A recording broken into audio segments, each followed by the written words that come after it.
श्री आदिनाथ भगवान की जय हो। विशुद्धधारा जिज्ञासा समाधान में आप सभी का हृदय से स्वागत है।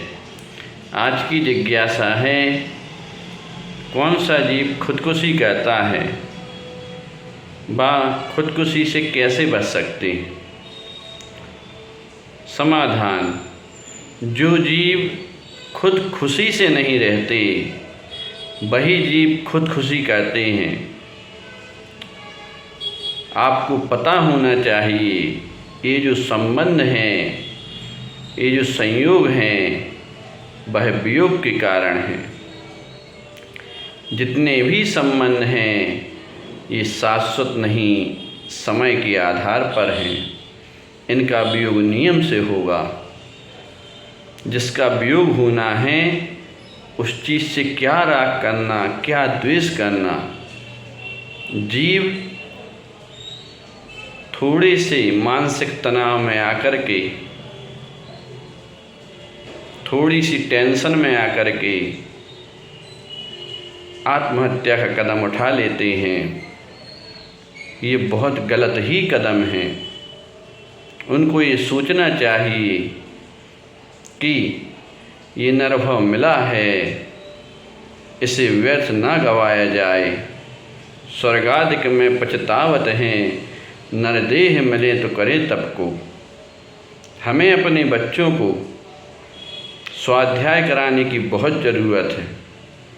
उनको स्वाध्याय कराएं, गुरुओं के चरण छुआएं, गुरुओं को आहार दान दिलाएं, धर्म से जोड़ें।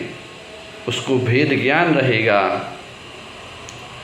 उसको उस बात का ध्यान रहेगा, यह नर्तन मिला है मरने के लिए नहीं मिला, खुद खुशी के लिए नहीं मिला, खुद खुश होने के लिए मिला है। मुनियों को आहार दान देने के लिए मिला है, संयम धारण करने के लिए मिला है, भेद ज्ञान जागृत करने के लिए मिला है। जो स्वाध्यायी जीव होते हैं उनके अंतरंग में भेद ज्ञान होता है। इसलिए पाठशालाएं खुलवाई जाती हैं, इसलिए स्वाध्याय कराया जाता है, इसलिए प्रवचन होते हैं कि आप कहीं माइंड वॉश ना कर बैठें, गलत शिक्षाओं को कहीं आप ग्रहण ना कर बैठें, कहीं आप भोग विलासता में इतने ना डूब जाएं कि वहाँ से वापस आना दुर्लभ हो जाए।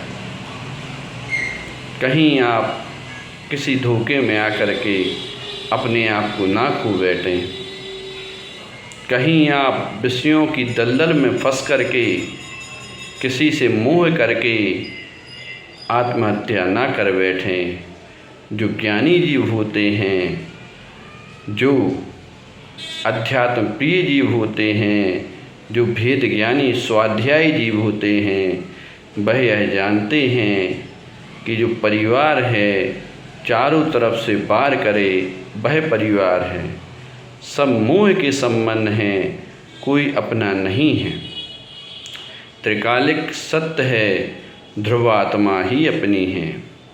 जो कर्म जैसा जीव करता है उसको वैसा कर्म भोगना पड़ता है।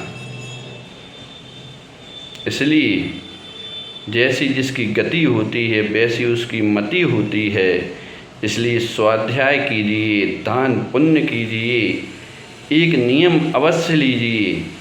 क्योंकि अगर आपने संयम धारण किया, नियम धारण किया तो नियम है कि आपकी दुर्गति नहीं होगी। आपकी दुर्गति का वंद नहीं होगा तो आपके भाव नहीं बिगड़ेंगे। अंत समय में भी नवकार मंत्र सुनाई देगा। कल एक व्यक्ति का मरण हुआ, 24 वर्ष की उसकी उम्र थी, धोती दुपट्टे तन पर थे, भगवान जिनेन्द्र देव का पूजन कर रहा था और उपवास कर रहा था। हार्ट अटैक आया और भगवान जिनेन्द्र देव की भक्ति करते हुए चला गया। आते तो सब रो कर के हैं, पर जो हंस कर के जाए वही जिंदा कहलाता है। भक्ति करते हुए चला गया, नियम से स्वर्ग गया। ऐसे जाओ, ऐसे जाओ। कि यादगार बन जाओ। ऐसे ना जाओ कि गुरुओं का नाम नीचा हो जाए, धर्म का नाम नीचा हो जाए। और एक घटना ऐसी मिली कि 4 बच्चे थे और फांसी लगा ली। क्यों? बीवी बहुत परेशान करती थी, बहुत प्रताड़ित करती थी।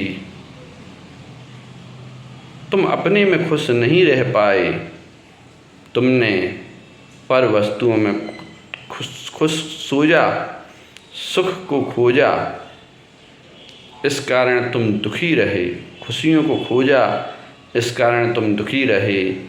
अगर तुम स्वाध्याय करते तो पंडित बनारसी दास जी की पत्नी, जब पंडित बनारसी दास प्रवचन कर रहे थे, गहरा लेकर के उनके सिर पर ढा दिया। इतनी तेज थी तो वह क्या कहते हैं, पहले तो गरजती थी अब बरसती भी है। जब स्वाध्याय आ जाएगा, अपना पराया नज़र आने लगेगा और भेद ज्ञान जागृत हो जाएगा, सो ऐसी गलतियां नहीं होंगी। मैं उत्तम क्षमा के दिन समस्त देशवासियों से एक बात कहना चाहता हूँ, समस्त जैनियों से एक बात कहना चाहता हूँ। अपने घर में एक जिनवाणी अवश्य रखें और एक लाइन रोज़ 5 मिनट अपने बच्चों को स्वाध्याय अवश्य कराएं। उससे बच्चा धर्मात्मा हो ना हो, पर बच्चा धर्म के प्रति झुकेगा, भेद ज्ञानी होगा और ऐसी गलतियां नहीं करेगा। और इस बात को आप जन जन तक फैलाएं। अपनी जिज्ञासा रखने के लिए 97 134 585 25 नंबर पर जिज्ञासा व्हाट्सएप पर सेंड करें। हम आपकी जिज्ञासा का समाधान करेंगे। जो है सो है। विशुद्ध गुरु की जय। नमोस्तु शासन जयवंत हो। धन्य धन्य हो भाग्य हमारे, हम नर भव पे गर्व करें। विशुद्ध गुरु कलयुग में लख के सतयुग जैसो पर्व करें।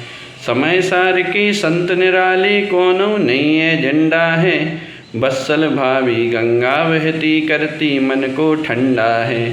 दुर्लभतम गुरुवर की चरिया, ने 13 ने 20 करें। सब संतन खो गले लगाएं, राग द्वेष की टीस हरें।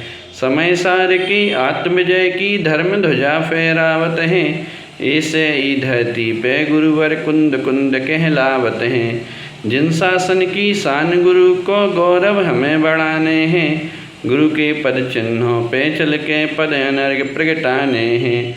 ओम नुम संयम प्रसुत्तमाचार्य श्री विशुद्ध सागर मंडाय नमो नमः। अनर्घ प्राप्ताय अर्घं न पामति स्वाहा।